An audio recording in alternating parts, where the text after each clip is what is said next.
Olivia Enos.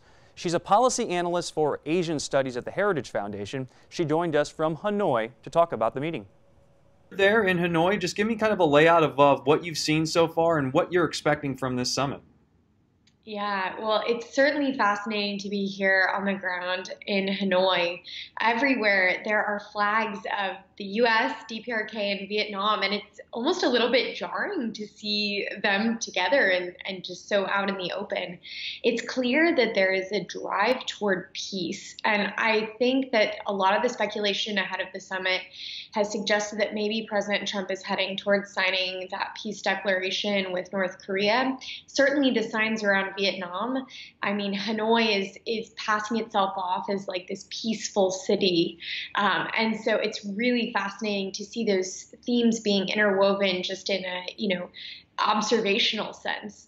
But what we're starting to hear is that it looks like a peace declaration may be on the table. Another potential is for the joint liaison offices to be opened. So that would be like a step below an embassy to encourage dialogue.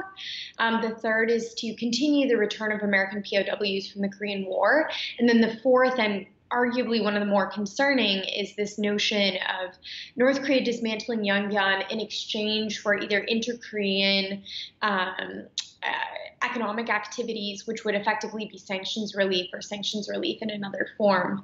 So I think there are a lot of things that are on the table, but frankly, none of them are new. And so I'm kind of skeptical that this summit is going to deliver the big change that I think a lot of folks in the international community are looking for. Yeah, I keep hearing that word skepticism a lot. Clearly, there are some diplomatic overtures being made between President Trump and Chairman Kim. The relationship, obviously, on a lot better footing than where it was when they started things at the beginning of the Trump era.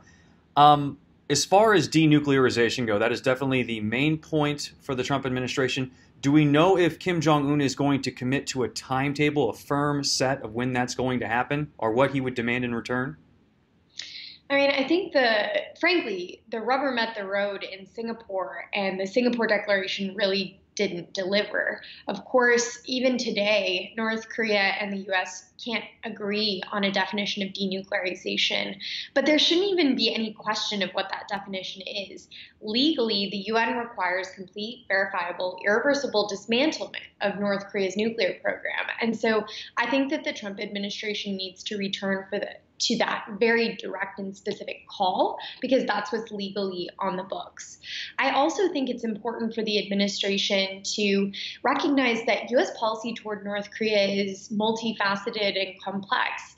It's about more than denuclearization, and actually the sanctions themselves are conditioned, their lifting is conditioned on North Korea making improvements in human rights. And so to see human rights be absent in Singapore, and now, there's been little speculation that there will be talk of human rights issues in Hanoi. I'd be surprised if that was the case. It just makes it look like we don't have a long-term strategy when it comes to dealing with the North Korean crisis. There has been a lot of questions being raised about President Trump's silence about the history of human rights abuses and the crackdown of dissent by North Korean leader Kim Jong-un. There's also been some issues of press freedoms raised recently at this summit in Hanoi.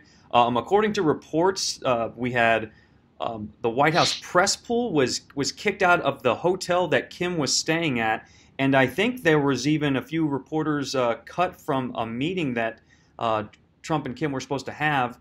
But I believe the White House said due to the sensitive nature of the meeting that they couldn't have it. What kind of issues does this raise about press freedoms? What are you hearing?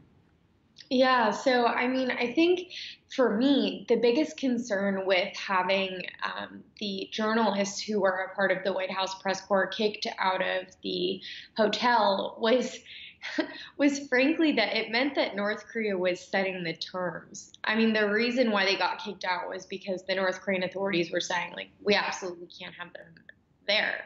But I mean, the the press corps knew for weeks that they were going to be at that location. So presumably Kim Jong-un and his North Korean staffers also knew that. And I think that's pretty concerning. I think as for the other related issues, it's fascinating.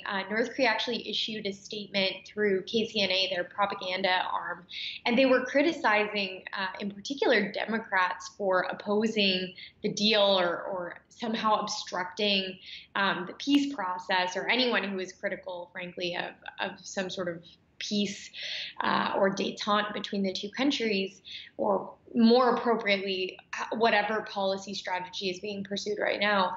It just revealed that North Korea doesn't understand what it means to have a free press. I mean, it means dissent. It means freedom to not toe a party line. And I think that's incredibly important. And it does reveal the fundamentally flawed nature of the regime, which is human rights abusing. They don't understand basic tenets and core freedom. So again, some big things to watch here between President Trump and Kim Jong-un at their summit. Will they announce an end to the Korean War? Also, is there going to be a timetable for denuclearization? And on Mr.